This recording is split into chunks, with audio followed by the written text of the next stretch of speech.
বিদঙ্গ.com-এ স্বাগত জানাই। আমি রাজা কুন্ডু, তোমাদের ম্যাথমেটিক্সের টিচার। চলো দেখে নেওয়া যাক আজকের প্রশ্নটি কি আছে। আজকের প্রশ্নটিতে বলা আছে যে কে এর কোন মানের জন্য 7x - 5y - 4 = 0 এবং 14x + ky + 4 = 0 সহ সমীকরণ দুটির সমাধান থাকবে না। শুরু করছি।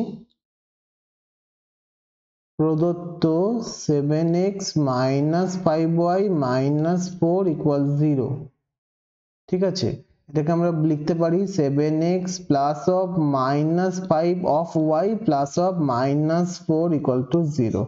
এইভাবে লেখার একটা বিশেষ কারণ আছে। অঙ্কটা যত করতে থাকবো তত আমরা জানতে পারবো যে এইভাবে লিখলে তুলনা করতে সুবিধা হবে পরবর্তী ক্ষেত্রে।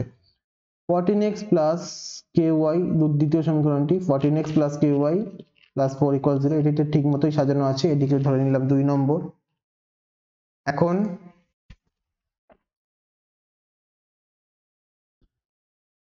আচ্ছা, এখন না ধরি আমাদের সমীকরণ দুটি লাগবে, যার সাথে এই দুটি সমীকরণ তুলনা করব। ধরে নিচ্ছি, ধরি x plus by plus c equals to 0 প্রথম রৈখিক দ্বিচল বিশিষ্ট সমীকরণ, আর দ্বিতীয় সমীকরণটি হলো lx plus my plus n equals to 0। এটি হলো 4 নম্বর, এটি হলো দ্বিতীয় সমীকরণটি। এই দুটি সমীকরণ আমরা ধরে নিলাম, ঠিক আছে, যার সাথে তুলনা করব 1 আর 2 এর। তাহলে শর্ত কি হবে এই দুটি সমীকরণে? তাহলে এই সমীকরণ অর্থাৎ 3 এবং 4 এর সমীকরণ দুটির কোনো সমাধান থাকবে না। এই সমীকরণ দুটির কোনো সমাধান থাকবে না কখন? যদি a/l সমান b/m অসমান c/n হয়। এটিকে বলছি 5 নম্বর। যদি a/l সমান b/m অসমান c/n হয়, তাহলে এই ক্ষেত্রে দুটি 3 আর 4 এর কোনো সমাধান থাকবে না। আচ্ছা, 3 এবং 4 এর সাথে 1 আর 2 এর তুলনা করে পাই, 1 এর সাথে 3 এর তুলনা করে পাই, 1 এবং 3 অঙ্কে তুলনা করে পাই। 1 আর 3 নম্বরকে তুলনা করে কি পাই? a এর মান পাচ্ছি 7, b এর মান পাচ্ছি -5, c এর মান পাচ্ছি হচ্ছে -4।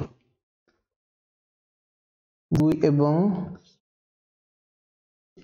4 নংকে তুলনা করে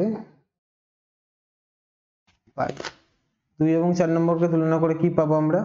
2 এবং 4 নম্বরকে তুলনা করে পাচ্ছি হচ্ছে l এর মান পাচ্ছি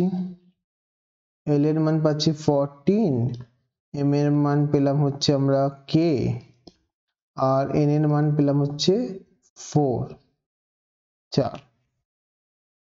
n এর মান কি পেলাম? n এর মান পেলাম আমরা 4, ঠিক আছে, এই মানগুলো পেলাম। সুতরাং 5 নং সমীকরণ নিয়ে নিচ্ছি, আর 5 নং এ এই মানগুলো আমরা বসিয়ে দেব। সুতরাং 5 নং এ ওপরের মানগুলি বসিয়ে পাই। 5 নম্বর উপরে মানগুলো বসিয়ে পাই। কি ছিল 5 নম্বরে? একবার লিখে নিই, a/x না, a/l ছিল। a/l b/m অসমান c/n ছিল 5 নম্বর, ঠিক আছে। তাহলে তার থেকে আমরা কি পাচ্ছি? তার থেকে আমরা পাচ্ছি 7/14 equal -5/k অসমান -4/4। a b c এবং lmn এর মান বসিয়ে পাই। আচ্ছা, এই শর্তটুকু থেকে আমি একবার দেখিয়ে দিচ্ছি আমাদের কোন শর্তটুকু শুধু লাগবে। কারণ আমাদের k এর মান চেয়েছে, k এর মান কোনটা অসমান হবে, অর্থাৎ কোন মানটা k এর মান হবে না তাহলেও সমীকরণটা হবে সেটা বলেনি, কোন মানটা হবে বলেছে। আমি একটু নীল কালি দিয়ে দেখিয়ে দিচ্ছি কোন পার্টটুকু লাগবে। শুধু এই পার্টটুকু নিলেই আমাদের কাজ হয়ে যাবে। তাহলে শর্তানুসারে নিয়ে নিচ্ছি। শর্তানুসারে 7/14 ইকুয়াল -5/k।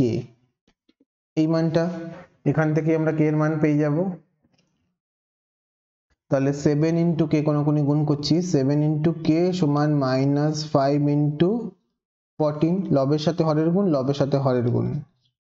তাহলে k এর মান চাইছে -5 ইন্টু 14/7, কাটাকুটি করছি, 7 দিয়ে 14 কে 2 টাইমস হচ্ছে, তাহলে k সমান হচ্ছে -5 ইন্টু 2, অর্থাৎ k সমান হচ্ছে -10। 5 ইন্টু 2 মানে হচ্ছে 10, আর প্লাস মাইনাসে 5 এর মাইনাস 2 এর প্লাসে -10 হচ্ছে, তাহলে k এর মান হচ্ছে -10। সুতরাং k এর মান হচ্ছে -10, এটি নির্ণয় মান, অর্থাৎ k এর মান -10 হলে 1 এবং 2 নম্বর সমীকরণের কোনো সমাধান থাকবে না। Thank you for watching vedanko.com। অঙ্কের আরো প্রবলেম এবং সলিউশনের জন্য আমাদের ওয়েবসাইট অবশ্যই ব্রাউজ করো। থ্যাংক ইউ।